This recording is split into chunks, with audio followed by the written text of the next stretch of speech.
Nah, Bapak Ibu sudah mengikuti perdebatan antara Dawkins dan Lennox ya. Beberapa catatan yang menarik ya dari texting Bapak Ibu. Eh, Bapak Ibu biasanya mencermati bahwa Dawkins cenderung reduksionis ya, cenderung materialis, cenderung merasa bahwa kalau ada penjelasan-penjelasan dari sains, maka itu cukup untuk kita tidak perlu faktor Tuhan menjelaskan keberadaan alam semesta ini, begitu ya. Nah, mungkin yang perlu menjadi perhatian kita juga ya adalah sebenarnya eh, tendensi untuk berpikir yang semacam itu ya di kalangan saintis itu termasuk menjadi bagian dari filsafat ilmu ya. Buat Bapak Ibu yang belajar filsafat ilmu ya mungkin pernah berdiskusi tentang Occam Razor ya. Eh, Occam itu William of Ockham ya itu sebenarnya rahib Katolik juga ya. Jadi bukan bukan ateis ya. Tapi dia mengetengahkan caranya berpikir tentang eh, bagaimana menjelaskan fenomena begitu ya. Dan terutama banyak dipakai oleh saintis ya. Jadi menurut Occam Razor penjelasan yang paling sederhana itu biasanya penjelasan yang lebih benar. Ya misalnya kalau ada pohon menghitam kita temukan ya di tengah padang begitu ya. Kita bisa punya penjelasan yang rumit ya bahwa oh ada orang yang menebang pohon itu di rumah, mengecatnya hitam, mengangkutnya dengan truk ke padang itu dan melemparkannya ke sana begitu ya. Tapi penjelasannya lebih sederhana adalah pohonnya kesambar petir terus tumbang di padang itu gitu ya, makanya menghitam gitu ya. Nah, menurut Occam kalau ada penjelasan-penjelasan yang berkompetisi untuk menjelaskan satu fenomena, maka penjelasannya lebih sederhana itu yang kemungkinan lebih benar. Dan kalau Bapak Ibu perhatikan ya, debat antara Dawkins sama Lennox, Dawkins itu berusaha push argumen itu ya. Kalau sudah cukup ya penjelasan sains ya terhadap fenomena alam, mengapa kita perlu berbicara tentang Tuhan? Yaitu gaya berpikir yang sangat natural dari seorang saintis sebenarnya begitu ya. Nah, gaya berpikir Occam Razor itu ya terbukti juga bermanfaat waktu ada perdebatan antara Galileo, Kopernikus melawan filsafat kosmologi yang lama. Ya, kalau yang lama kan diwarisi dari Aristotle itu sifatnya geosentris ya, bumi dipandang sebagai pusat alam semesta dan seterusnya gitu ya. Lalu karena Kopernikus dan Galileo itu melakukan pengamatan-pengamatan, maka sekarang zaman ini anak SD itu diajari bukan geosentris yang benar, melainkan heliosentris ya. Matahari adalah pusat alam semesta dan bumi bergerak mengitari matahari. Nanti di minggu-minggu berikutnya Bapak Ibu akan saya pilihkan satu surat dari Galileo ya, supaya Bapak Ibu bisa merasakan sendiri bagaimana sih sebenarnya pola berpikirnya Galileo waktu berusaha mencerna fenomena itu ya, dan Galileo itu kena penjara rumah karena diadili di Vatikan begitu ya. Nah, jadi Bapak Ibu bisa bayangkan ya sebelum zaman Galileo sebenarnya astronom-astronom itu ya yang sering mengamati benda-benda langit udah bisa menghitung posisi benda-benda langit tuh. Walaupun kosmologinya salah. Ya hebat ya. Kosmologinya salah aja bisa ya meramalkan posisi benda langit ya.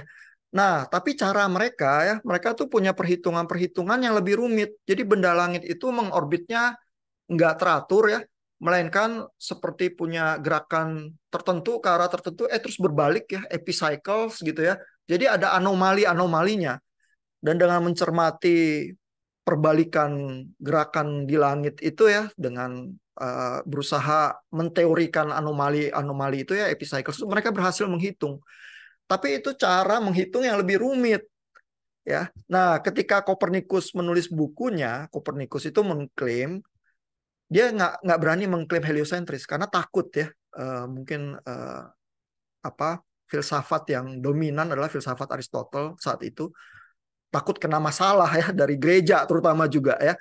Sehingga Kopernikus tuh menulis bukunya, dia bilang dia tahu cara menghitung konstelasi benda langit itu dengan uh, cara yang lebih sederhana. Dia nggak mengklaim fenomenanya heliosentris, dia mengklaim dia tahu cara menghitung yang lebih sederhana. Tapi kalau Occam Razor itu benar, maka penjelasannya lebih sederhana itu kemungkinan menjelaskan fenomenanya dengan lebih baik. Nah, jadi kalau Bapak Ibu yang apa eh, memandang rendah Dawkins ya, karena dia terkesan reduksionis ya, itu sebenarnya adalah ciri-ciri saintis yang baik itu, karena dia menerapkan Occam Razor ya, penjelasannya lebih simpel, mungkin lebih mendekati fenomenanya ya.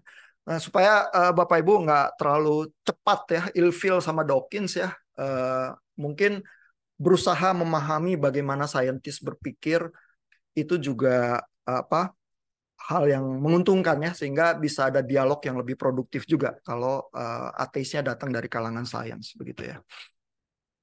Nah, Lennox itu juga saintis ya, jadi dia nggak menyerang itu apa gaya berpikir yang semacam itu, karena dia tahu juga ya pola apa paradigma berpikir saintis itu. Tapi yang dia berusaha tekan ya, yang dia berusaha pertanyakannya adalah, oke, kita sama-sama saintis nih. Dawkins saintis, Lennox saintis juga. Bagaimana menjelaskan order di alam semesta ini? Ya, apakah Dawkins akan bersikeras bahwa alam semesta ini terjadinya random begitu saja? Ya, apa freak accident begitu istilah yang dipakai ya. Nah, Dawkins itu nggak mau juga didorong ke arah situ. Ya, karena sebagai saintis, kalau kita nggak ada keteraturan di alam, pekerjaan kita itu nggak punya dasar apa-apa tuh. Bagaimana berteori, bagaimana menghitung, bagaimana menjelaskan fenomena alam gitu ya. Dawkins tahu nggak bisa dipojokin ke arah situ ya.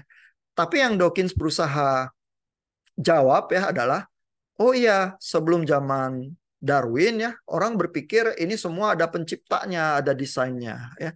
Tapi terus ada teori yang soal apa freak accident, semua ini semata-mata kecelakaan. Darwin itu menyajikan yang lain polanya, bukan freak accident, bukan juga ini ciptaan, melainkan evolusi.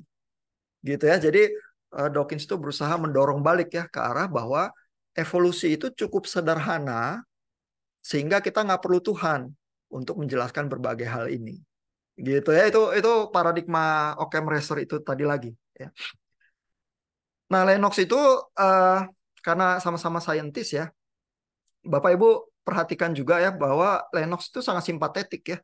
Artinya dia tidak berusaha melukiskan Dawkins sebagai saintis yang buruk ya, tidak berusaha melabel Dawkins itu practicing fake science atau enggak. Dawkins real science. Nanti saya pilihkan juga satu chapter dari bukunya Dawkins ya buat Bapak Ibu baca supaya bisa menikmati ya seorang Dawkins berpikirnya bagaimana. Tapi saya nggak pilihkan dari God Delusion ya, itu bukunya yang paling terkenal ya. Masalahnya Dawkins itu bukan filsuf, jadi waktu dia ngomong filsafat dia kurang tajam ya. Saya pilihkan buku biologinya dia ya, karena itu area di mana dia berkecimpung, dia paling tajam tuh di biologi ya, supaya Bapak Ibu menikmati bahwa dia bukan fake science begitu ya. Nah, Lennox itu di dalam argumennya berusaha merangkul justru ya, karena oh ini sama-sama saintis. Cuma masalahnya adalah kalau saintis itu memahami aturan di alam ya, order itu munculnya dari mana, lalu berbeda pandangan, satu berdasarkan pencipta dan ciptaan yang memang ada keteraturan ketika diciptakan, yang satu tidak punya apa pegangan ya. Lantas apa tidak ada kesulitan menjadi saintis dengan cara yang seperti itu ya. Jadi sebenarnya nadanya Lennox ya kalau Bapak Ibu perhatikan di situ sangat simpatetik ya. Ini kita sama-sama saintis nih. Mungkinkah kita ada kesulitan kalau misalnya tidak mulai dari teori penciptaan yang menghasilkan keteraturan ya. Nah, Dawkins walaupun nadanya sangat nyelekit ya, sangat apa? Menyindir itu ya, istilahnya Bu Sairuni ya di textingnya. Karena dia pakai istilah-istilah yang cukup pedas ya. Dia bilang bahwa masa sih Tuhan yang maha besar ini ya tidak mampu memikirkan solusi yang lain yang lebih baik selain menjelma menjadi manusia dan dipersekusi dan disiksa untuk menyelamatkan dunia ini dari dosa gitu ya. It's small minded katanya, petty ya, sangat kerdil gitu ya. Itu kata-kata yang dipakai Dawkins tuh. Jadi pedas ya. Nah, Tapi Dawkins sebenarnya juga berusaha simpatik ya. Dia bilang kalau Tuhan yang diajukan itu adalah Tuhan yang maha besar, yang menciptakan alam semesta ini dengan kedahsyatannya itu ya, terus mundur ya, dan apa, membiarkan alam semesta ini bekerja dengan seluruh hukum-hukum alam gitu ya. Jadi Tuhan ala deisme gitu ya. Itu mungkin respectable kata Dawkins.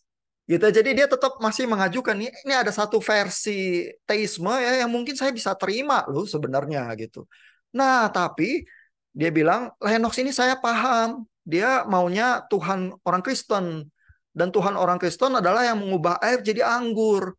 Apa saintis itu nggak kesulitan ya, berpikir bahwa molekul-molekul air itu terus dirubah seketika menjadi berbagai atom dan zat yang berbeda terus jadi anggur gitu ya. Lalu bagaimana Yesus yang berjalan di atas air gitu. Jadi mukjizat itu yang diserang ya sama Dawkins sebagai sesuatu yang tidak layak dipercaya oleh saintis yang respectable seperti Lennox gitu ya. Tapi bukan berarti Dawkins sama sekali nggak simpatetik ya. Nah, jadi salah satu yang kita berusaha belajar juga adalah uh, even kalaupun ada apa, perbedaan pendapat yang cukup keras gitu ya, bersikap simpatik itu tampaknya berusaha dilakukan ya seorang akademisi yang baik gitu ya. Nah, jadi itu yang saya ingin point out ya. Nah, kalau buat teman-teman yang teis ya, Lennox itu meyakinkan terutama juga karena dia simpatik sih. Dia di dalam seluruh argumennya berusaha merangkul kita sama-sama saintis ya. Dan bukankah dunia ciptaan ini ya, termasuk Dawkins yang di dalamnya ya, lebih masuk akal kalau ada order yang diciptakan Tuhan. Dan dia menjawab juga challenge-nya dari Dawkins ya.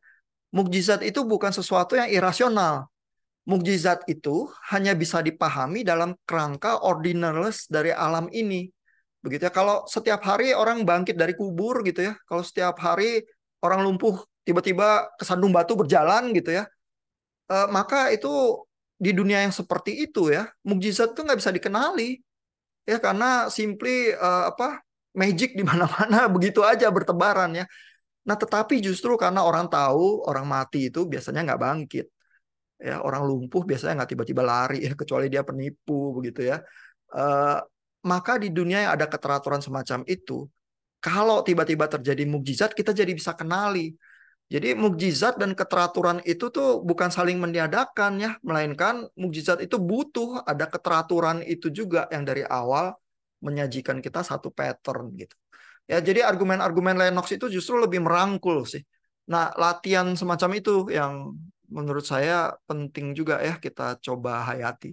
Nanti kita lihat ya apakah di ruang debat kita tuh cenderung ini ya, cenderung pedas dan dismisif ya, pokoknya kamu salah gitu ya, atau kita tuh bisa ya berusaha merangkul, simpatik, generous gitu ya. Paling tidak kalau berbicara tentang pikiran yang berbeda dari kita itu menempatkannya di tempat yang paling generous dan paling baik. Ya karena itu juga sebenarnya cara berdebat yang paling efektif. Kalau kita bisa menempatkan posisi lawan kita di posisi yang paling baik ya, begitu kita sanggah, itu udah versi terbaik itu, bukan karikatur yang kita bangun dari awal. Nah, tapi cara dialog dan debat semacam itu kerja keras ya. Karena bukan cuma berpikir untuk posisi kita, kita coba juga simpatik berpikir dari posisi dia. Sebenarnya dari sudut pandang dia, kalau dia datang dari arah situ, dunia itu kelihatannya seperti apa sih? Lalu kita berikan kesempatan yang paling baik itu dari sebelah situ ya. Terus bagaimana kalau kita berdialog lebih lanjut? Ya. Itu introduction saya untuk video yang Bapak Ibu sudah tonton. Silakan kalau ada pertanyaan atau komentar dari Bapak Ibu.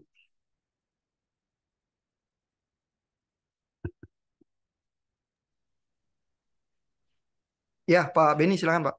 Ya, terima kasih Pak Ihan.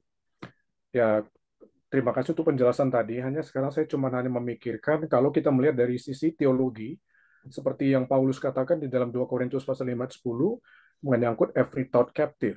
Jadi Hmm. bagaimana setiap pemikiran itu harus ditundukkan di bawah salib Kristus. Nah, pada saat yang sama kita harus memberikan approach kepada orang yang sedang berargumentasi menentang iman Kristen teistik itu Tapi saat yang sama kita harus menjalankan apa yang dikatakan firman Tuhan itu. Nah, ini bagaimana? Karena saya pikirkan juga selalu ada problem memotivasi pada waktu orang berbicara. Jadi apakah kita tidak menjadi wasting time pada waktu kita mendengarkan argumen-argumen yang begitu panjang, rumit, dan sebagainya dari orang-orang ateis itu, padahal sebenarnya motivasi dia itu adalah sedang menyerang eksistensi Allah gitu. Dan yang saya pikirkan adalah, bukankah dia juga sedang berada di suatu posisi yang self-contradiction ketika dia sedang menyerang Allah, karena dia memakai argumentasi Allah pada waktu menyerang Allah itu merupakan satu posisi yang absurd sebenarnya. Ya, ini sangat menarik Pak Beni pertanyaannya. Dan Pak Beni mengutip Paulus ya. Dan kalau kita mau baca Paulus ya, Paulus itu sangat simpatetik ya. Terutama kalau Bapak Ibu baca kitab Korintus begitu ya, menghadapi berbagai problem ya di dunia yang sangat majemuk dan pluralis seperti di kota Korintus ya. Paulus itu justru bersikeras kita tuh jangan menjadi batu sandungan buat yang lemah ya. Bagi orang Yahudi aku jadi orang Yahudi, bagi orang Yunani aku jadi orang Yunani, bagi yang lemah aku jadi yang lemah, supaya sebanyak mungkin orang bisa datang kepada Kristus dan aku tidak jadi batu sandungan begitu ya. Nah itu tuh Paulus yang ngomong bahwa every thought captive, approach-nya waktu mendekati problem komunikasi dengan yang berbeda itu seperti itu. Dan kita baca juga di Kisah Para Rasul ya, Lukas itu mencatat di Areopagus ya. eh, dan ini cuma muncul di catatan Lukas ya. Jadi bisa juga ada perdebatan ya kalau di dalam Bible scholarship ya. Eh, itu sebenarnya kenapa Paulus nggak pernah ya muncul dengan kisah itu, Lukas yang muncul di situ ya. Dan ini kan catatan tangan kedua ya bisa dibilang ya kalau dari tangan Lukas ya di Kisah Para Rasul. Nah tapi Lukas mungkin karena dia orang kafir ya. Banyak Bible scholars yang bilang bahwa ya dia bukan Yahudi ya, karena kalau kita baca di Lukas bagian peta antara daerah utara Galilea sampai Yerusalem, kayaknya Lukas salah paham itu jalurnya waktu dilukiskan, ada kesalahan-kesalahan detil gitu ya. Nah, mungkin karena Lukas bukan orang Yahudi ya, terhitung kafir, dia simpatetik ya terhadap bagaimana approach terhadap yang berbeda. Sehingga Paulus yang digambarkan di Areopagus itu ya, mengambil patung yang tidak berkepala begitu ya, lalu berusaha bilang ya, ini loh Tuhan yang tidak kita kenal begitu ya. Dan berusaha menggambarkan Injil caranya demikian ya. Buat orang-orang yang tidak suka ya cara seperti itu akan melihat Paulus ini sinkretistik. Paulus ini kompromi. Bagaimana Paulus? Engkau kan yang bilang harus every thought captive begitu ya. Tapi Paulus tercatatnya di Alkitab menempuh cara-cara semacam itu. Dan kalau dari bahasa dia sendiri, dia mengartikulasikannya begitu. Untuk orang Yahudi, aku jadi orang Yahudi. Untuk orang Yunani, aku jadi orang Yunani. Untuk orang yang berada di bawah hukum Taurat, aku seolah-olah berada di bawah hukum Taurat. Walaupun aku sendiri tidak ada di dalam hukum Taurat gitu ya. Melainkan aku di dalam hukum Kristus. Ya, jadi ada fleksibilitas itu ya, ada dorongan untuk mendengarkan pimpinan Roh Kudus yang polanya bisa tidak sama di dalam situasi yang berbeda begitu ya. Nah, saya rasa sih ya, eh, saya selalu bilang ke istri saya ya, Paulus itu sebenarnya bukan orang reform ya, Paulus itu orang karismatik ya karena berkali-kali mendorong di Alkitab kita itu hidup yang dipimpin Roh ya, dan yang lebih banyak ngomong tentang hidup dipimpin Roh Kudus ya, itu orang karismatik loh. Orang reform maunya ngomong tulip gitu ya. Paulus nggak ada tercatat dimanapun ngomong tulip, memang diekstrak jadi teologi tulip ya. Bahkan tulip itu sendiri pun bukan Calvin ya, karena kalau Bapak Ibu baca Institutio Calvin, Calvin tuh tidak cenderung mereduksi ajaran reform jadi tulip juga. Itu Canon of Dort ya, yang generasi Calvinis yang lebih muda ya melawan Jacobus Arminius begitu ya. Nah, jadi di sini kita memang menghadapi berbagai pilihan ya gaya kita berelasi ya. Tapi kebetulan Pak Beni tampaknya ngefans Paulus ya. Jadi ya saya rasa baik juga sih mengikuti nasihat Paulus supaya mengikuti Paulus seperti dia mengikuti Yesus ya. Dan tampaknya Paulus itu karena memang berjumpa ya dengan cahaya itu ke jalan ke Damsik ya. Sehingga dia memang membuka diri dengan sangat luas ya terhadap yang kafir itu. Sementara orang-orang Farisi itu bersikeras buat harus disunat, harus ada hukum makanan, hukum ini itu. Paulus itu justru bilang hal-hal yang tidak dipahami oleh orang Yahudi dan orang Farisi ya. Disunat ataupun tidak disunat tidak ada artinya kata Paulus di Galatia 5, melainkan iman yang bekerja dalam kasih gitu. Terus dia buat kebanyakan orang Farisi yang taat, Paulus itu agak pelin-pelan ya. Timotius dia sunat karena ibunya Yahudi tapi ayahnya Yunani gitu ya, supaya nggak dipersalahkan terus dan mendapatkan banyak kesulitan. Timotius sunat aja. Titus tapi nggak disunat. Dua-duanya murid Paulus ya, satu sunat satu enggak gitu. Pelin-pelan ini ya Paulus. Jadi buat yang nggak setuju sama cara Paulus ya, Paulus itu terlalu kompromistis, terlalu sinkretis gitu ya. Nah, tapi di dalam bahasa sendiri Paulus menjelaskan approach-nya itu begitu. Aku menjadi hamba siapapun supaya Kristus itu bisa ya diresepsi oleh sebanyak mungkin orang gitu. Mudah-mudahan menjawab Pak Beni. Paling tidak dari approach-nya Paulus ya. Ya. Ada lagi komentar Bapak Ibu, pertanyaan? Silakan kalau ada.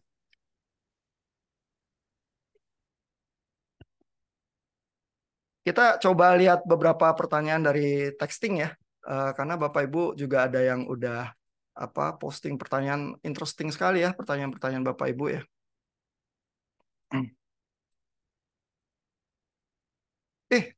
Ada 9 sekarang. Ada yang baru posting lagi ya.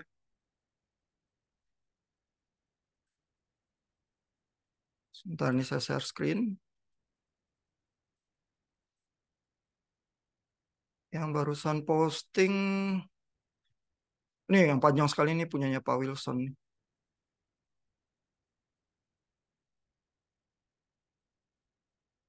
Oh tadi barusan sebelum kelas saya lihat masih 8 sih. Nanti saya coba baca lagi ya. Ini Pak ada Yohanes Luki itu, Pak. ya. Cuman dia cuman tes aja. Lihat. Oh tes aja supaya bisa. Oh iya betul-betul. Supaya bisa baca. Ya boleh Pak. Baca aja Pak. Ini hasil pikiran teman-teman ini. Menarik-menarik nih argumennya ya. Kita coba lihat pertanyaan ini ya. Bu Lydia ini. Banyak hal di dalam Alkitab seperti mukjizat tidak bisa dijelaskan, bagaimana menjelaskannya kepada para ateis akan hal ini. Salah satu cara penjelasan itu yang dilakukan Lennox ya, bahwa dia menunjukkan mukjizat itu dan keteraturan alam ilmiah itu bukan hal yang bertentangan. Justru kita perlu ada pola yang biasa supaya mukjizat itu memang bisa dikenali sebagai mukjizat gitu. Jadi supaya bisa ada mukjizat harus ada keteraturan alamiah itu dulu juga gitu. Ya itu salah satu cara yang dijawab dan bisa diterima oleh saintis ya. Karena saintis beroperasinya dengan keteraturan alamiah juga sih. Nah ini pertanyaan Pak Erlan soal kalau sains dan teologi fungsinya berbeda ya. Bagaimana supaya teologi itu bukan hanya sekedar menjawab pertanyaan ilmiah. Ini ada respons juga nih dari Pak Beni, bisa dibaca juga ya, cukup interesting ya. Nah tapi ini pertanyaan Pak Erlan menarik. Thank you ya udah posting Pak Erlan. Sebenarnya setiap bidang itu punya keunikan sendiri-sendiri sih. Ya, jadi baik sains maupun teologi memang punya pendekatan dan keunikannya. Hanya kadang-kadang bidang itu overlapping. Ya, ada overlappingnya begitu. Jadi teologi ngomong soal manusia ya, natur manusia seperti apa. Psikologi gitu misalnya, Bapak Ibu yang di STRI belajar psikologi juga dengan cukup kental gitu ya. Bicara juga tentang kemanusiaan gitu ya. Nah, seringkali kalau areanya overlapping terus bisa ada benturan ya. Jadi makanya minggu depan Bapak Ibu baca soal Galileo itu ya, di mana orang-orang di zamannya Galileo ya baca Alkitab ya dan merasa Galileo itu salah, begitu ya. Karena merasa bahwa teologi itu membenarkan geosentris, bukan heliosentris. Ya, jadi teologi dirasa juga menjelaskan alam semesta, tapi Galileo yang setiap hari mengamati langit berpandangan lain tentang penjelasan itu, terus terjadi benturan, terus Galileo kena hukum oleh Vatikan, kena penjara rumah ya. Nanti Bapak Ibu baca tulisannya bagaimana Galileo berpikir ya, seberapa sesat dia ya, seberapa besar dosanya dia sampai kena penjara rumah begitu ya. Nah, tapi gereja Katolik zaman sekarang sudah berdamai ya soal itu. Yohanes Paulus II di dalam suratnya mengakui kebenaran Galileo ya, dan juga mengakui kesalahan teolog di zamannya, yaitu membaca Alkitab dengan terlampau literal ya. Nah, tapi di situ terjadi ketegangan ya, yang karena apa? Umur sejarahnya udah 500 tahun, kita somewhat bisa belajar dengan lebih baik. Tapi kan problem-problem modern kita banyak ya. Salah satu yang muncul antara Dawkins sama Lennox itu evolusi. Begitu ya, problem yang lain masih banyak lagi gitu ya. Terus lantas apakah kita punya pendekatan yang cukup baik ya kalau benturan-benturan itu terjadi? Nah, apakah teologi harus ya hanya bicara di daerah meaning dan sebagainya? Ya nggak harus ya. Tapi setiap bidang memang ada keunikannya. Nah, bagaimana menyikapi kalau terjadi benturan itu tuh yang sulit ya. Misalnya Bapak Ibu kalau yang baca Freud ya, Freud itu akan bilang agama itu sebenarnya pada intinya kolektif neurosis. Terus Bapak Ibu gimana? Mau hantam Freud gitu ya, dasar nih orang berdosa yang nggak paham agama gitu ya. Nah, Freud itu kalau Bapak Ibu baca ya bukunya mungkin lebih simpatik terhadap Yudaisme sih. Dia orang Yahudi ya daripada kekristenan. Mungkin kekristenan itu yang dia rasa represif ya terhadap seks ya, sehingga menghasilkan berbagai macam problem psikologis itu yang munculnya dalam bentuk neurosis ya. Dan religion itu jadi di dalam bentuk yang paling represif menghasilkan guilt ya, menghasilkan banyak problem-problem psikologis begitu ya. Sehingga di dalam berbagai kesimpulannya sangat against ya terhadap teologi. Nah, ini dua-duanya baik psikologi maupun teologi menjelaskan manusia gitu ya, tapi tiba-tiba ada benturan ya. Nah, bagaimana bersikap generous terhadap Freud? Apa kita nggak boleh baca buku Freud? Apakah seluruh warisan teori psikologi dari Freud itu lantas harus kita buang dan tidak ada kontribusinya sama sekali di dalam pelayanan kita? Nah, di situ tuh dilema-dilemanya ya. Jadi menjawab pertanyaan Pak Erlan mungkin kita nggak perlu mengkotakkan ya bahwa oh teologi areanya di sini aja, sains areanya di sini aja ya. Tapi memang kita perlu hati-hati supaya saintis jangan melompat mengambil kesimpulan yang di luar apa hal-hal evidence yang tersedia ya untuk dia menyimpulkan itu ya. Jadi kadang-kadang Dawkins itu ngomong di area sainsnya benar, tapi abis itu dia lompat bikin kesimpulan ya. Itu biasanya filsuf-filsuf keberatannya terhadap Dawkins itu seperti itu ya. Tapi sebaliknya juga gitu ya, teolog yang muncul dari pembacaan dan tafsir teologi ya, terus tiba-tiba bikin kesimpulan saintifik. Begitu itu lompat juga tuh. Nah, kita perlu mencermati supaya yang lompat-lompat apa tanpa dasar yang cukup kuat itu apa bisa dikenali ya karena yang seperti itu biasanya ada masalah tertentu begitu. Jadi jangan terlalu bikin kotak yang terlalu keras, tapi kalau lompat yang penting kita sadar ya, jangan berusaha bikin kesimpulan yang terlalu berani yang sebenarnya kita nggak bisa klaim juga dari bidang ilmu tertentu. Mungkin usulan saya seperti itu sih, Pak Erlan, mudah-mudahan menjawab.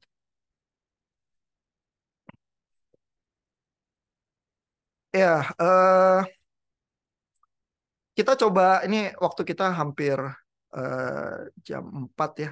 Saya pingin coba tunjukin klaim debatnya nih, Pak Beni nih yang rajin nulis nih. eh Klaim debatnya ya. Nah, ini yang disodorkan Pak Beni ya. Jika pertanyaannya selama ini tidak dapat dijelaskan sains suatu waktu terjawab, maka kita tidak memerlukan penjelasan yang lain atau lebih tinggi. Jadi ini klaimnya ya. Terus bisa diperdebatkan nih. Satu kelompok bisa berusaha mendefend klaim yang ini, kelompok yang lain bisa berusaha menjatuhkannya, menunjukkan di mana letak masalah klaim yang semacam ini gitu ya.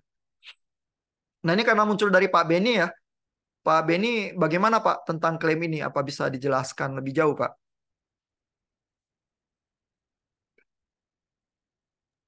Ya, baik Pak. Karena menurut saya sih sebenarnya begini ya, setiap orang berbicara, khususnya orang-orang ateis dengan argumentasinya, sebenarnya dia sedang memberikan sesuatu yang sedang menyangkal keberadaan Allah melalui melalui argumennya, tapi saat yang sama dia sebenarnya semakin menegaskan keberadaan Allah. Jadi waktu dia bicara kalau ada God of the Gaps, pertanyaan ini sebenarnya kalau sudah dijawab satu hari nanti oleh kaum saintis, maka tentu saja peranan daripada Allah ini bisa dihilangkan, direduksi, bahkan dikatakan God doesn't exist, Allah tidak ada. Tapi menurut saya sebenarnya bukan itu, karena sebenarnya mereka kalau saya melihat dari sudut presupposisinya, kalau pakai bahasa Cornelius Pantil ya, sebenarnya mereka itu tidak ingin Allah ada atau tidak mau Allah yang menghakimi kebebasan manusia itu ada. Jadi sebenarnya bukan poinnya orang-orang ateis itu sebenarnya bukan Allah tidak ada, tapi mereka tidak ingin Allah ada. Saya pikir begitu Pak, sedikit. Oke, berarti klaim debat itu sebenarnya Bapak lebih kontra terhadap kalimat itu ya? Iya, iya. Oke, oke, oke. Iya, iya. Nah, ini kalau kita mau latihan sedikit ya. Jadi kalau klaimnya kontra terhadap yang itu, terus lawannya berusaha pro, kira-kira bagaimana cara berpikirnya untuk supaya bisa pro bahwa kalimat itu benar? Silakan Bapak Ibu kalau ada usulan.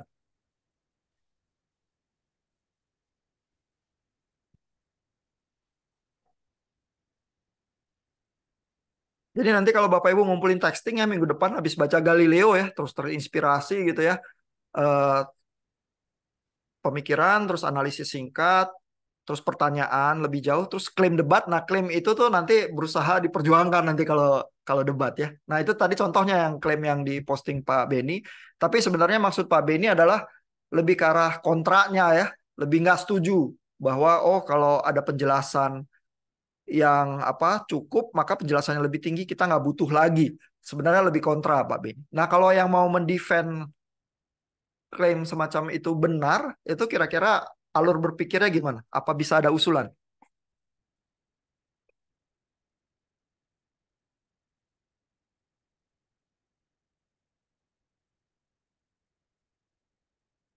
Ada yang mau coba?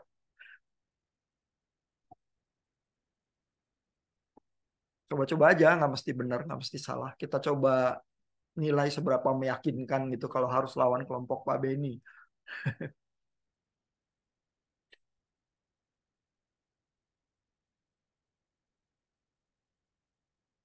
Silakan Bapak Ibu. Pak Wilson nih yang bikin bom atom di texting. Gimana Pak? Ada usulan nggak Pak?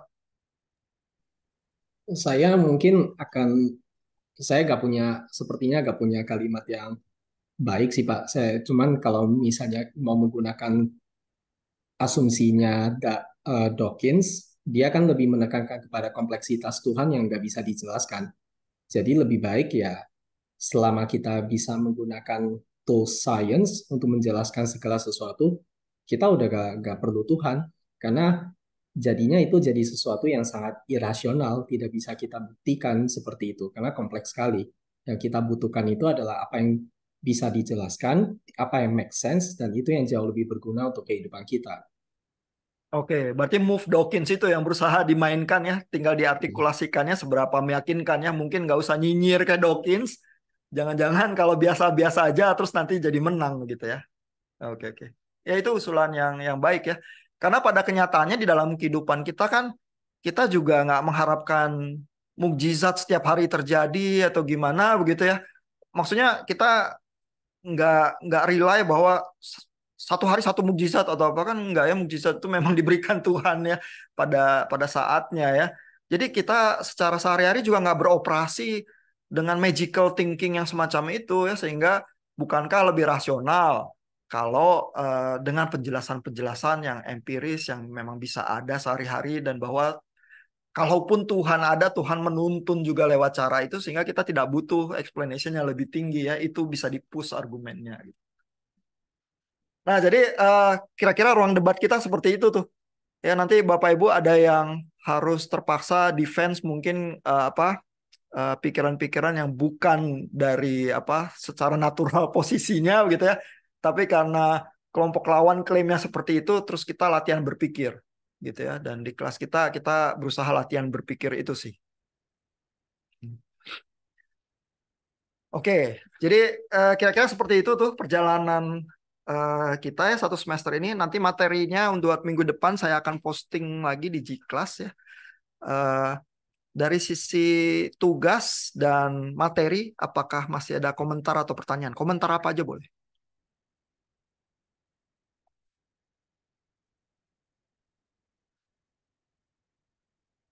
Ah, Pak Ihan, Iya. saya mau nanya mengenai apa referensi kita. Hmm, Nah, biasanya kan orang-orang reform pada waktu membahas mengenai apologetika, memang hmm, saya sudah lihat sebagian referensi Bapak itu sudah cukup baik, representatif, tapi orang-orang yang sangat capable dari arus Westminster seperti Cornelius Van Til, Greg hmm, Bunsen, John Frame, Scott Olivine, dan sebagainya, hmm. itu bagaimana Pak referensinya untuk kasus yang kali ini, untuk apologetika kita? Iya, jadi kelas apologetika kita ya sebenarnya sangat ini ya, memang sangat limited ya. Karena saya tuh cuman mencanangkan ada 3 topik besar yang kita berusaha bahas ya. Yang pertama soal ateisme dan apa belitannya kepada sains ya. Karena itu problem yang sangat kontemporer ya, dengan munculnya new atheism lalu dengan apa nuansa zaman modern yang sangat saintifik begitu ya, apalagi sekarang ada AI dan lain sebagainya, tampaknya apa menunjukkan kedikdayaan ilmu pengetahuan ya dibandingkan dengan ilmu-ilmu kuno seperti teologi gitu ya. Jadi itu problem yang sangat urgent untuk kita pikirkan ya dari arah situ. Lalu yang kedua yang kita akan berusaha pikirkan juga adalah kritik terhadap Alkitab ya. Jadi teks criticism. Nanti Bapak Ibu akan berkenalan dengan Bart Ehrman ya dan tulisan-tulisan kritiknya. Mungkin juga Bapak Ibu ada yang udah pernah baca ya. Eh, beberapa minggu kita akan di sana. Lalu topik ketiga besar yang kita akan berusaha dalami adalah eh, dengan Islam ya, karena itu juga bagaimana dialog dan apa relasi dengan Islam di Indonesia itu menjadi kewajiban kita juga sih untuk mencerna ya.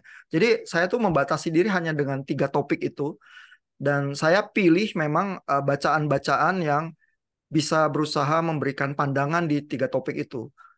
Memang sangat kurang ya karena tidak melibatkan nama-nama besar mungkin yang Bapak Ibu terbiasa mendengar ya, orang-orang Westminster itu yang Pak Beni sebut begitu ya. Dan mungkin juga keluar dari jalur Vantilian ya.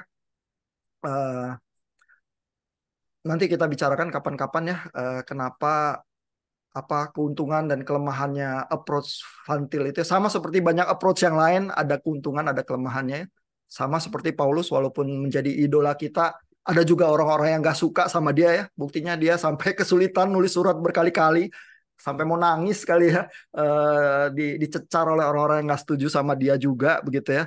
Jadi semua approach ada untung ruginya, cuma di dalam proses dan waktu kita yang sangat terbatas di kuliah ini, saya pilih untuk fokus kepada 3 topik itu saja sih.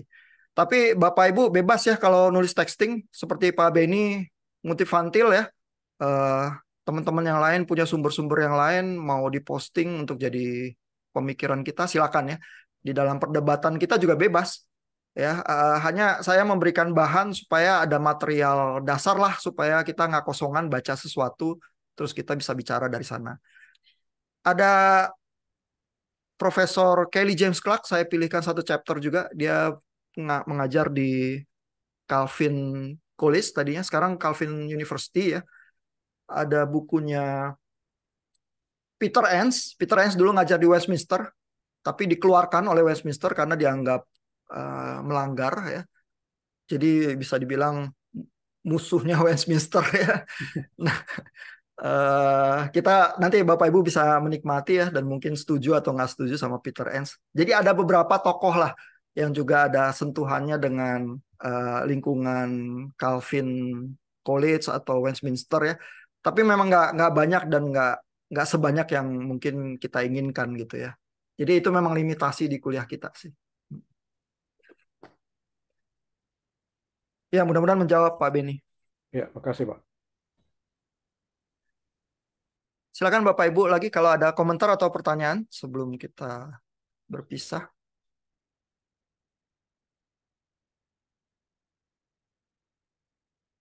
Oke, kalau nggak ada kita sampai di sini ya. Mudah-mudahan introduction-nya tidak membuat Bapak Ibu apa takut ya, melainkan tambah bersemangat ya.